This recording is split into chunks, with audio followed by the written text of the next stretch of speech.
பல வருடங்களுக்குப் பிறகு பேராசிரியரை மாணவர்கள் சந்தித்தார்கள். மாணவர்களைப் பார்த்து பேராசிரியர் கேட்டார், வாழ்க்கை எப்படி இருக்கிறது என்று.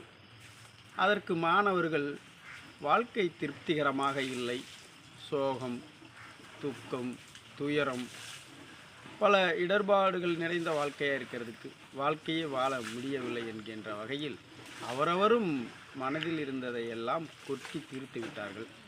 அவர்கள் சொன்ன சோக கதைகளை எல்லாம் அமைதியாக கேட்டுக்கொண்டு இருந்த பேராசிரியர் அவர்கள் குடிப்பதற்கு பலரசத்தை தயாரித்து கொண்டு வந்து அவர்களிடம் கொடுத்தார்.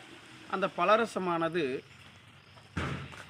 பல்வேறு டம்ளர்களில் ஊற்றி கொடுத்திருந்தார். அதாவது சாதாரண டம்ளர், கண்ணாடி டம்ளர், பூ வேலைப்பாடு மிகுந்த டம்ளர், இப்படி விதவிதமான டம்ளர்களை, பழைய டம்ளர் கூட அதில் இருந்தது கொண்டு ஒரு ட்ரேவில் எல்லா டம்ளர்லையுமே பலரசம் ஊற்றி மாணவர்களிடையும் கொடுத்தார். மாணவர்கள் எல்லோருமே அந்த பூ வேலைப்பாடு மிகுந்த புதிய டம்ளரை தான் எடுத்தார்களே ஒழிய யாரும் பழைய டம்ளர்களை எடுக்கவில்லை.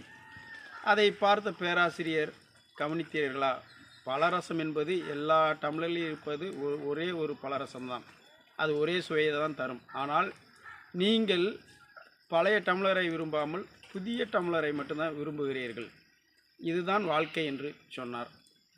பேராசிரியர் சொன்னது மாணவர்களுக்கு புரியவில்லை. என்ன என்று இன்னொரு முறை வினவி பார்த்தபோது, வாழ்க்கை என்பது பலரசம் போல ஒன்றுதான், அவரவர் பார்வையில்தான் அவரவருடைய வாழ்க்கை மாறுபடுகிறது.